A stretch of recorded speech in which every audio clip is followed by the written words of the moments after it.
Hello, sports fans! It's Friday, January 3rd, 2025. Welcome to Cleats by Dre. I'm Dre. Let's talk some sports.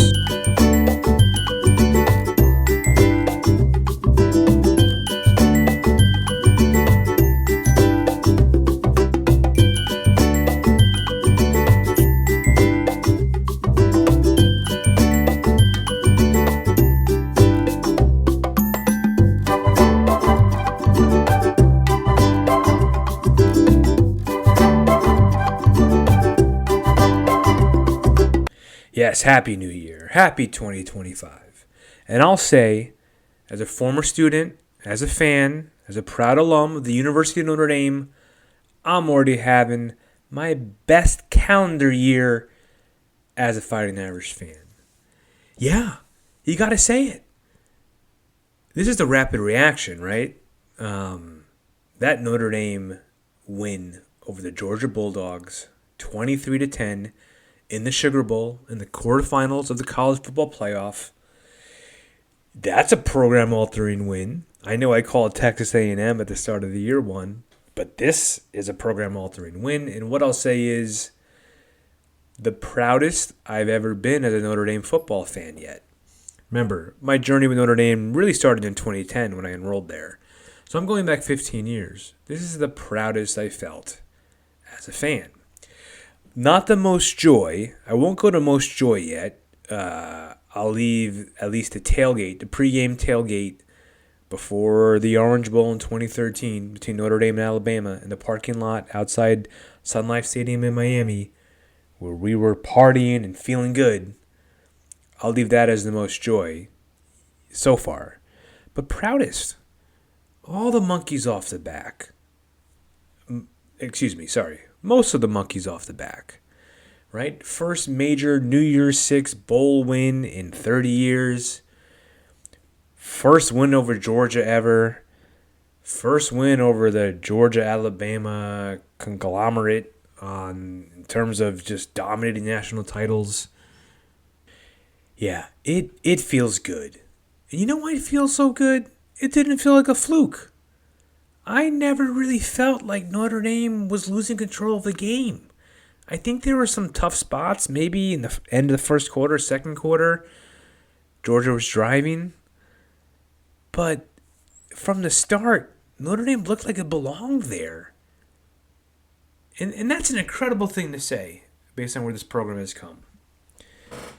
This episode, we're going to recap that game in a special way that I'll talk about in a second. But first, right, 23-10, a win that, even with Notre Dame winning the turnover battle, winning the special teams battle, they still were the better team on offense and defense in this game. You know, sometimes when a team wins turnovers and special teams, you get a fluky kind of feel to it. But Notre Dame was a better team. For one, those were not luck turnovers. Those were jar a man loose from the ball type of plays, whether it was, Schuler in the backfield, whether it was the strip sack from Oben. We'll talk about each of those. This game was a defensive battle, but Notre Dame still looked a bit better on both sides of the ball. They had, advanced analytics-wise, they had a better expected points added per play, better success rate. They had far better success running the ball than Georgia, even though that wasn't our best run game. Georgia couldn't get anything going on the ground against our defense. Our guys capitalized in the red zone, and we created havoc on defense, and we avoided havoc on offense. My favorite part about this game, though, this was not about a Herculean effort by a select few players, by a few future pros. This was the ultimate team win in which everyone contributed. And so in such a case, the head coach gets and deserves all the credit, all the flowers. This, folks, is the Marcus Freeman legacy game.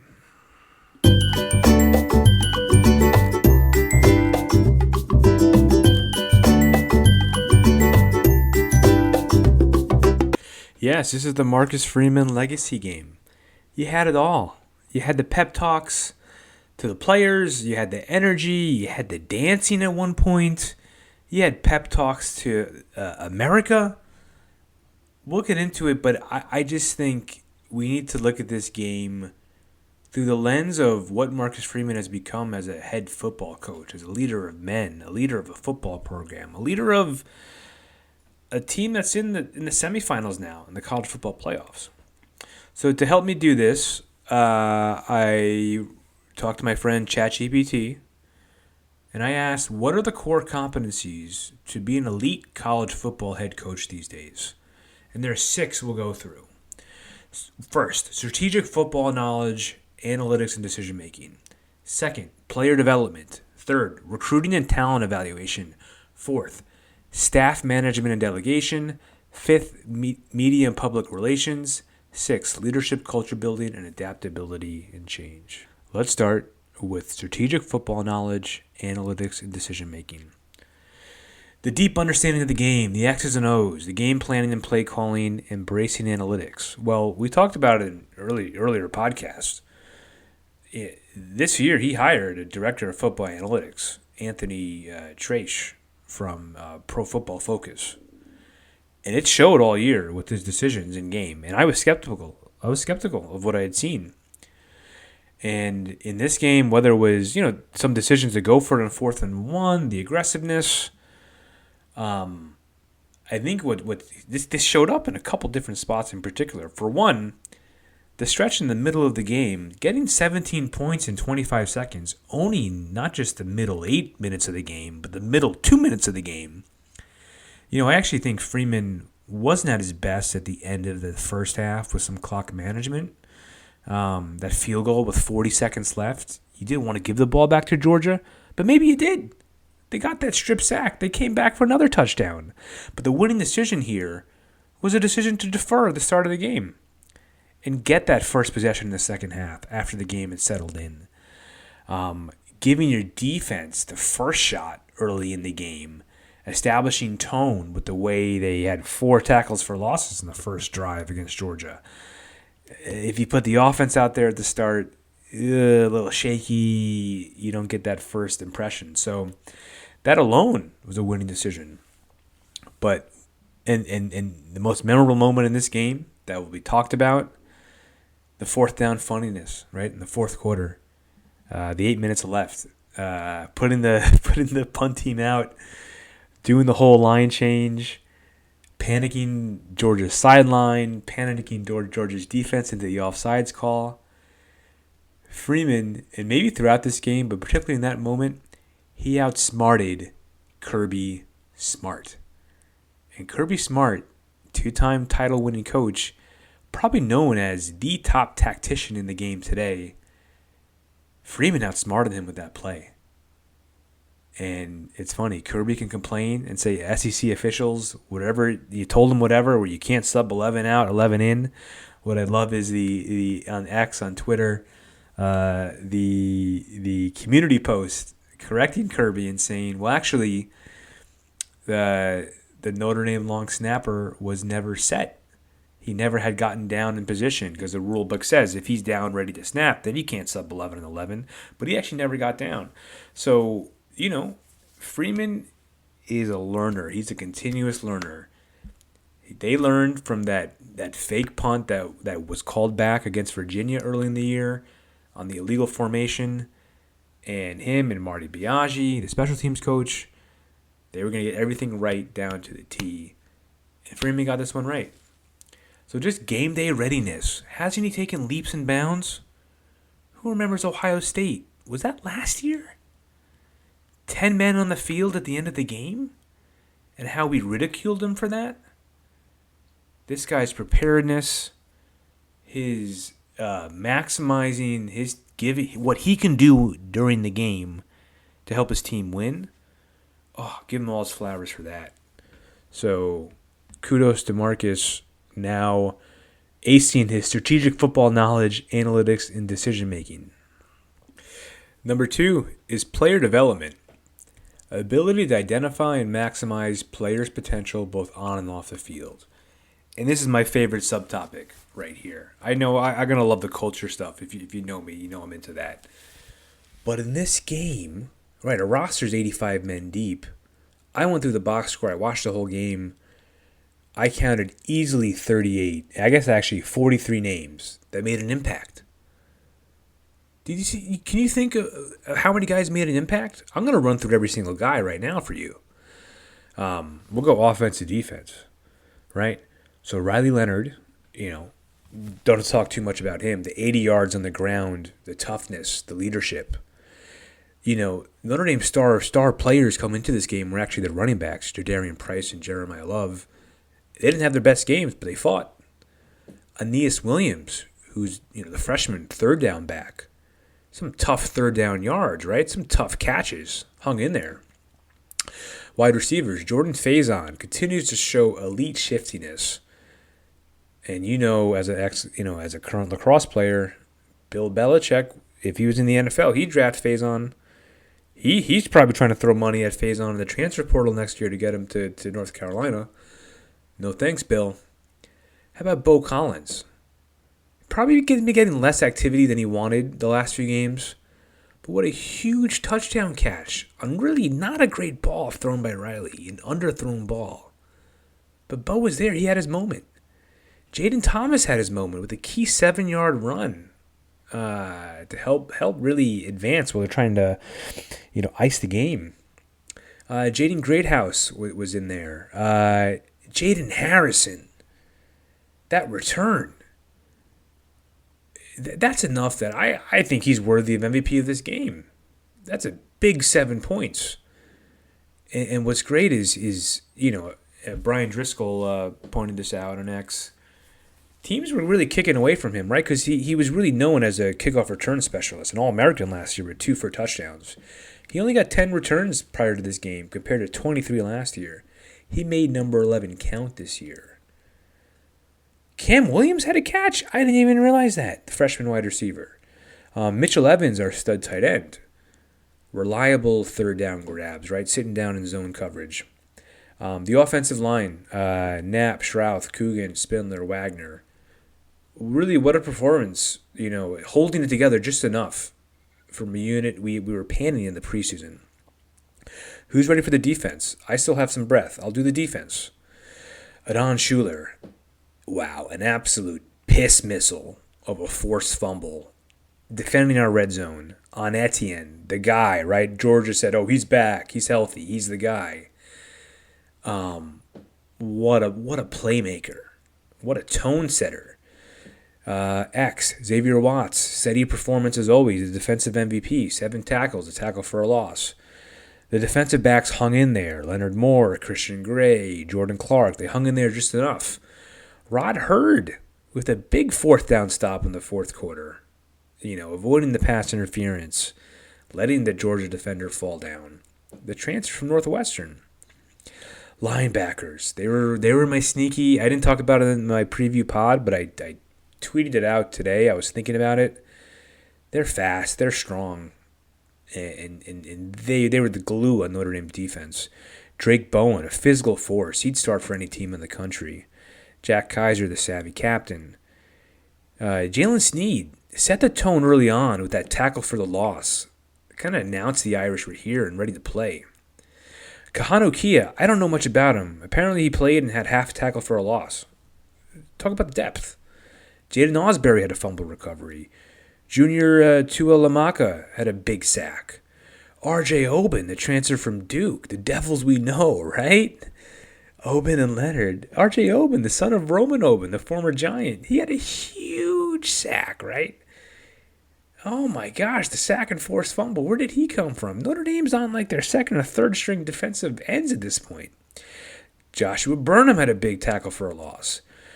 Bryce Young was feisty and aggressive, right? Those penalties didn't come back to kill us too much, on the punts. But Young was good. He's long. He made an impact too. Howard Cross, our captain, warrior in the trenches. Gabriel Rubio stepping in for Riley Mills. Held his own in the trenches too. Some big tackles. Donovan Heinisch, a game-ending sack. And we go to special teams too. Max Hurlman, the punt returner. He had one good return. And I went back in my notes. After the A&M game, where we didn't catch any punts and they kept rolling and rolling, I called it out. How about we catch some punts? At least he was catching punts, field position. And then James Rendell, our punter, 43-yard average, some huge punts. And Mitch Jeter, coming back from really a tough down year where he was injured. 3 humongous 40-plus yard field goals. Guys, I'm not just throwing lip service at this. Each of those guys I just named didn't just play. They made a positive impact. And look, this now speaks not just to player development, this speaks to culture too. And this is Freeman, what he's been preaching all year. Next man up. Every guy in this locker room matters. These guys are bought into that. And, there's very few 5-stars. Maybe there's one 5-star of this group. They want to get up against Georgia, and they all had a moment. And geez, that is a powerful, powerful message. The power of team. Kudos to Marcus for player development. All right, number 3 on the list, recruiting and talent evaluation. Identifying undervalued talent and leveraging name, image, and likeness, NIL, opportunities to appeal to recruits ethically and strategically. I won't talk too much about the recruiting efforts. We know Freeman's been strong there, but he nailed this year's transfer class. Freeman, the GM, or whoever's in Notre Dame's front office helping this through, the transfer class showed up in this game. If there's any question before this game, they all showed up in this game. Of course, you know about Riley. I mentioned Bo Collins for the touchdown. Jaden Harrison, R.J. Oben, and Mitch Jeter, specifically, they've been having not the most impact this year, and they were vital to this game. Jordan Clark, Rod Hurd. The point is, Freeman hasn't always nailed the transfer portal. He kind of really was, stayed out of it the first year, got into it the second year. This was the exact finishing touches this team needed. So he's got a handle on recruiting and talent evaluation for sure. Number 4 is staff management and delegation. Assembling a strong coaching staff with complementary expertise, delegating responsibilities effectively. And really, Freeman deserves so much credit for this. He's become a CEO type of head coach, which is rare. Rare for anyone to know how to do well, especially because he comes from that defensive coordinator background. But right, he's got Denbrock on offense, Golden on defense, Biaggi special teams, names like McCullough, Washington, Mickens, Rudolph. He puts these guys front and center. If you watch the Here Come the Irish on Peacock, you know that he rotates which of these coordinators helps address the team overall during the week. He puts these guys front and center. And it makes the team that much more powerful and that much more, what's the word I'm trying to get to, much more able to realize what they're trying to achieve. Let's start with let's just do the coordinators, right? Denbrock on offense. Honestly, not my favorite game overall from him. I would like to see a little more of the run. But 3 things he did really get well, right? 1, he was able to unlock Riley's running game. 14 carries for 80 yards. It was there for the taking, and I'm glad he finally started taking it. By the way, prediction number 1 I nailed. I knew Riley would run on them. I said 100 yards and 2 TDs. Maybe that was a little higher. But that was a key 80 yards from Riley. And not just that one big run. It was consistently success rate, 6 yards, 5 yards, especially in the second half. But 2, Denbrock was able to avoid havoc. Georgia had 25 tackle for losses versus Texas in the SEC championship game. They only had 1 tonight. The only reason Notre Dame was behind the sticks a lot was because of penalties. But and it's probably kudos to the offensive line as much as anything. They only had 1 tackle for a loss tonight, which is incredible. Lastly, Denbrock broke out a secret weapon, the play-action pass. On that pass to Bo Collins for the touchdown, and he got the safety to bite on it. Did you know coming into this game, Notre Dame was 117th in the country in terms of running play action. They'd only run it about 21% of the time. And that always puzzled me, right? This great running team that Notre Dame has. Isn't play action obvious? Does Riley not just do it well? Or has Denbrock been saving this for the playoffs? Ultimate ultimate kudos for saving it because it worked. The real coordinator advantage, though, was Al Golden. Look, in prediction number 2 that I nailed, I said Golden would outsmart Mike Bobo, Georgia's offensive coordinator, and he did. It felt like Notre Dame's defense had Georgia in a pretzel all game. Gunnar Stockton came in, even though I actually thought Stockton played well, and I was scared. He was ripping the ball. He was putting it on target. But there were some small stats like that Notre Dame Football Analytics X account put out there. Coming into the game, he had the highest pressure to sack rate, which means he gets sacked a lot. 30% in small action, which means, most quarterbacks, the average is 15 to 20%. They can elude sacks. Riley does a decent job of eluding sacks, right? Gunnar kind of doesn't, and that showed up.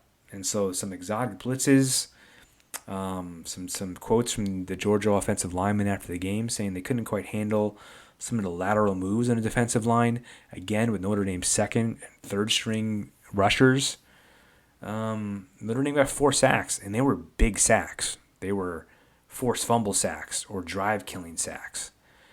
So Golden was able to adjust without Riley Mills better than Bobo was able to adjust. And so, Marcus Freeman put the game in his coordinator's hands, and they took it. So another win, another feather in the cap for Freeman. Number 5 is media and public relations. Effective communication, maintaining composure, and leveraging media exposure to enhance the program's reputation. And look, this isn't one I'd normally mention in terms of the game-to-game impact, but he can handle the media really well. And not in like a sleazy way where we complimented Brian Kelly for the political way that he could, kind of handle journalists or things like that. Or the Bill Belichick way, right, of just stoically not giving away any information. Freeman engages and he wins viewers, and I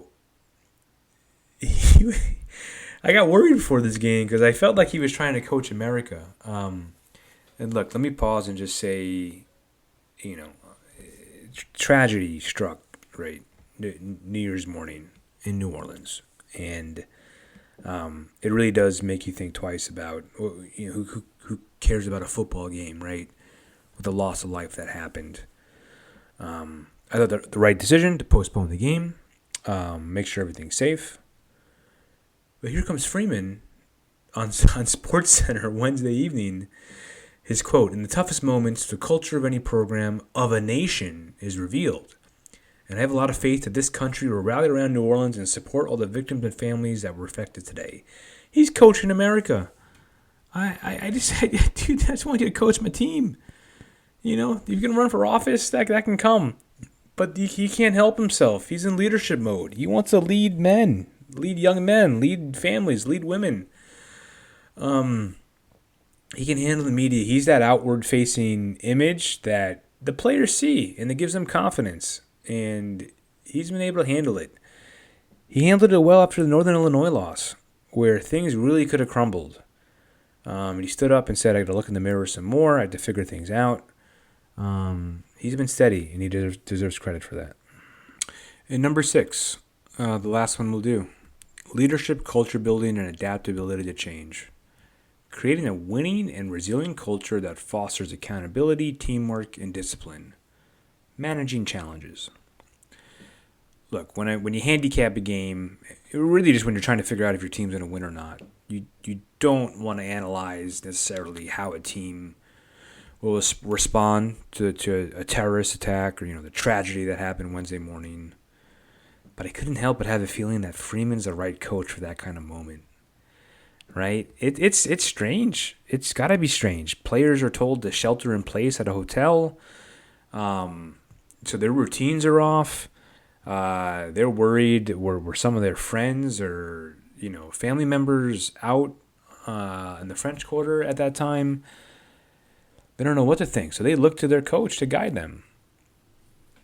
Kirby Smart's team did a walkthrough practice. Freeman said, nah, we're not doing that. Freeman did something unusual on Wednesday. A day before the game, he let his players, for 3 hours, meet up with their families in New Orleans. This guy has the pulse on the team, a resilient team, and it showed. Above all these 6 things that I mentioned, I think he's a culture builder at heart, above all else. It's why so many former NFL stars trust their sons with him. It's why I believe he's been able to break through with his program in recruiting and player retention in ways that Brian Kelly was not. He just shrugged and said, hey, you can't win here. And also, it's why the little things fell Notre Dame's way today. Look at the 2 teams today. Forget about the penalties, for the most part. The drops from Georgia's wide receivers, which I know has plagued them all year, but some big drops, especially the one by David Bell. Allowing a kickoff return for a touchdown. That sideline penalty that cost Georgia 15 yards and probably a touchdown. The free runs to the quarterback Notre Dame is getting, those untimely false starts and offsides from Georgia. Which team was more ready? Which team was bought in? I don't want to say bought in, but there was an element of Marcus Freeman having his team ready, and it didn't look like Georgia was ready. Ultimately, that's sometimes the big difference when teams are fairly evenly matched like that. So after all those 6 different things, I mean, Freeman has come into his own as a head coach. Looking ahead, I don't know if every game's going to be the Marcus Freeman game. We're going to need some big-time explosive plays from our players. But this game was the Marcus Freeman game. And by the way, who do we have to thank for Marcus Freeman besides Marcus Freeman himself? Well, who handpicked Marcus Freeman? You got to say, how fitting is it that Notre Dame's retired athletic director, Jack Swarbrick, who handpicked Freeman as one of his last important moves, he's also one of the chief architects of this playoff system, the 12-team playoff, that not only pretty much ensured Notre Dame would have a home playoff game each year, they're in the top 8 at least, but also that Notre Dame gets an equal share for each win that other teams have to share with their conference, monetarily speaking. So while Penn State, Texas, and Ohio State share their $14 million shares evenly among their 15 other conference mates, Notre Dame pockets $14 million for itself. Can go to NIL, can go to facilities. Unbelievable. So a big thank you to Jack. And by the way, Jack, I forgive you for having trouble staying awake during my final presentation in our sports business class. I think you had bigger things on your mind. So maybe the lesson here isn't just Marcus Freeman, it's leadership overall. And Notre Dame's had it. And they had their breakthrough moment. And we can be proud as Irish fans tonight. And we'll get to Penn State. I'll get the panel back together. We'll talk more Penn State coming up. But for right now, just like those Notre Dame Fighting Irish are doing down in New Orleans, they're celebrating, they're enjoying themselves. There's a huge sigh of relief that I can imagine right now across the Notre Dame community, right? We're no longer the butt of the jokes. We're no longer the team that can't win the New Year's Six game, that can't break through. We've broken through. So now we got to see what's next. But really, let's be thankful. We have Freeman signed up for an extension now, so kudos to Pete Bavacqua, Swarbrick's successor as athletic director, sensing this might be coming, sensing the price tag might go up. But for now, I'm just enjoying the leadership example that we've gotten to see from Marcus Freeman. So again, bask in it, Notre Dame Irish fans. And let's look ahead. Okay, thanks for listening, folks, to that rapid reaction. If you're some of the fans of some of the other teams that I cover, patience, your time will come too. When these teams make these playoff runs, I got to get deep into it. This is what it's all about. Please, if you like this episode, please share to any other Notre Dame fans you may have, college football fans. Follow me on X, cleatsbydre_pod. Follow me on Instagram, same handle. We're going to have some fun. And everyone, again, Happy New Year. Have an incredible 2025. I'll talk to you again soon.